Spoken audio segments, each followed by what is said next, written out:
One day after the broadcast, the world is still reeling. News anchors report the fallout from yesterday's shocking footage. Millions remain trapped within the torturous machinery of Latveria after the Avengers were expelled. The world watches in disbelief as protests erupt across continents, voices rising against Doom's tightening grip. 2 days later, anger and mockery fill the streets. A young woman, standing amid a restless crowd, sneers into a reporter's mic. She says Doom's mask is finally slipped, not literally, but in spirit. Talk about insecurity, she adds, her sarcasm biting through the noise. Elsewhere, apathy takes hold. A woman, calm and detached, tells another interviewer she doesn't see the problem. She's never even met a Latverian, and to her, it's all distant noise. By the third day, the chaos has escalated. News breaks of an anti-Doom protest violently crushed under his command. 96 dead, hundreds more wounded. A shaken radio host's voice cuts through the airwaves. Folks, I'm not used to siding with protesters, but Doom's menace is out of control. Still, defiance rises on the other side. Loyalists march through the streets with signs held high. Doom will save you. One woman, confident and unshaken, declares he didn't lose the argument, so he doesn't have to step down. It's not complicated. Her words echo through the chanting crowd, their faith in Doom burning brighter than reason itself. Day 4. On television, a calm-faced news anchor explains that treason has always been illegal, insisting that Doom has merely clarified what it truly means. Across from her, a political commentator nods in agreement, stating that free speech was never meant to include slander. Together, they frame Doom's new decrees not as oppression, but as long overdue justice, a return to order under his rule. Day 5. The voice of J. Jonah Jameson bursts through the airwaves, full of defiance and conviction as he rails against the Empire. He claims he cannot be silenced and that he will keep bringing the people the truth. But as he speaks, green light fills the room. Doom himself materializes, towering and silent, his presence swallowing the moment. Jameson tries to shout that Doom will never save them, but his words die halfway through. The transmission ends abruptly, leaving only static behind. Day 6. In a small cafe, a woman speaks to a reporter with an unsettling calmness. She explains that the Latverians volunteered for their fate, that it was their choice and the right one. Life, she says, has become easier now, and that is the essence of civilization. Anyone who disagrees, she insists, is simply lying. Her confidence feels practiced, her serenity unnatural. Day 7. Under blinding lights and the gaze of the world, Doom addresses his followers. He declares that he has tolerated the recklessness of vigilante heroes for too long. The burden of ruling the entire world demands his attention elsewhere, and though he cannot personally oversee every act of defiance, his words make it clear that none will go unnoticed. His audience listens in reverent silence, their devotion unwavering. Day 8. The broadcast cycle continues, returning to the illusion of normalcy. The news anchor reports a string of violent attacks, explosions at Stark Tower and letter bombs sent to the homes of public heroes like Stephen Strange, Jennifer Walters, and Clint Barton. The police refuse to press charges as no one was seriously injured. The addresses of these vigilantes are publicly available. The screen fades to black, and the world moves on, obedient and numb beneath Doom's quiet dominion. Day 9. Doom descends through a sky streaked with fire and ash. His cloak blazes red against the fading sun, a silent omen above the city. Tanks and soldiers fill the streets below, weapons raised, but unmoving, their courage faltering beneath his shadow. The Latverian flag flutters through drifting embers as the air hums with energy. Doom hovers wordlessly, the light of his power washing over the trembling forces beneath him. This is no battle, it is a declaration. The world kneels, whether it chooses to or not. Day 10. The sky burns with the aftermath of conquest. Smoke and flames stretch endlessly across the horizon as the world lies broken beneath Doom's shadow. Tanks and cities have crumbled into ash, their twisted remains buried among charred bones. Doom hovers over the devastation, silent and absolute. The green fire around him flickers like judgment itself, consuming what little defiance remains. Below, the earth is quiet, not from peace, but from the end of resistance. The impossible city, Avengers headquarters. High above the earth, the surviving heroes gather in the cold light of orbit. Reports confirm what they feared and hoped in equal measure. Doom's grip is faltering. His destruction of the uprisings came too late to hide the truth. The world is finally seeing him for what he is. Tony knows it doesn't mean victory. Doom's hunger was never for peace, but for glory. And now as that glory slips away, he clings instead to power, the tyrant's final refuge. Maria Hill steps forward, her voice steady. For the first time, they face a distracted Doom, a fractured empire. The uprisings have united the world, giving them momentum, but once he crushes them, their last chance dies with it. The decision is made. They will strike together, one coordinated attack, one shot to bring him down. The full strength of the world will rise against Doom, and everything will depend on this single attack. The Avengers, the Fantastic Four, the X-Men. Valerie watches from afar, not just with her eyes, but with the cold precision of a mind that understands exactly what she's seeing. She is Valerie Richards, daughter of Reed, goddaughter of Doom. And as the world watches its heroes rise to stop him, she sees what no one else dares admit. Every hero, every team, every last defender of Earth, they're coming for her godfather. Months ago, he came to her, not as a conqueror, but as a man seeking validation. He told her he wanted glory. He told her he was saving the world. Now, as his enemies close in, Valerie realizes that glory is gone. On the battlefield below, Doom moves like a force of nature. His words echo in her memory.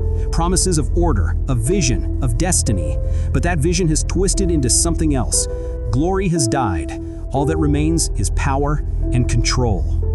Valerie watches as Doom rises from the wreckage of his castle, his empire collapsing around him. This sight tightens her chest. The man who once built this place now tears it apart. In her mind, she traces his intent. He uses the ruins first as weapons, hurling them across the battlefield to strike the heroes below. Then, as the blast spread wider, she sees his purpose shift. The goal is no longer victory, it's annihilation. And in that moment, she understands Doom's plans have changed. From their farmhouse in Arizona, Valerie and the others watch the battle unfold on the screen. Nikki cheers, her voice full of excitement, as she points out their parents fighting alongside Johnny. Johnny leans forward, eyes wide with awe, convinced that Doom will fall before them. Valerie isn't so sure. She says it quietly, her doubt cutting through their optimism. Franklin argues back, insisting that no one, not even Doom with his pet T-Rex, can stand against the entire world. Joe joins in, confident and analytical. As Sorcerer Supreme, Doom has had time to prepare, but this attack is different. The heroes are fighting in new ways, using knowledge from S.H.I.E.L.D.'s stolen files. Their powers are combining, creating assaults Doom has never faced before, attacks he shouldn't be able to block. But Valerie sees what the others don't. She tells them to look closer. Doom isn't losing, he's adapting, countering every strike with impossible precision. On the screen, the truth becomes undeniable. Uncle Doom is winning. The world's armies unite against Doom, their power tearing across the battlefield. Yet even their combined strength proves insufficient. Amid the clash and fire, Doom stands unmoved. Every blast, every strike meets only his precision and control. The faintest misstep ripples through the fight, so small it escapes all notice but his. The tiniest of slips, unnoticeable to many, to most, is seen. Richards leads the charge. His attack crashes forward, bright and direct, while others strike from behind. Doom diverts energy between both fronts, every motion exact. The heroes descend again, this time from above. Doom counters from below, matching their strength blow for blow. Their rhythm, their unity, all so predictable. Until a sudden impact breaks the pattern, catching even Doom off guard. The sky trembles with the force of it. His head turns sharply, his rage cutting through the smoke. He demands with iron fury, "Who dares?" Without warning, Doom is torn from the battlefield and cast into the astral plane, a place of thought, light, and silence. A new front, in a new dimension. Disoriented, he demands his unseen enemy reveal themselves, but the void answers only with force. A sudden impact sends him reeling as the shape of a man begins to form before him. Recognition comes swiftly.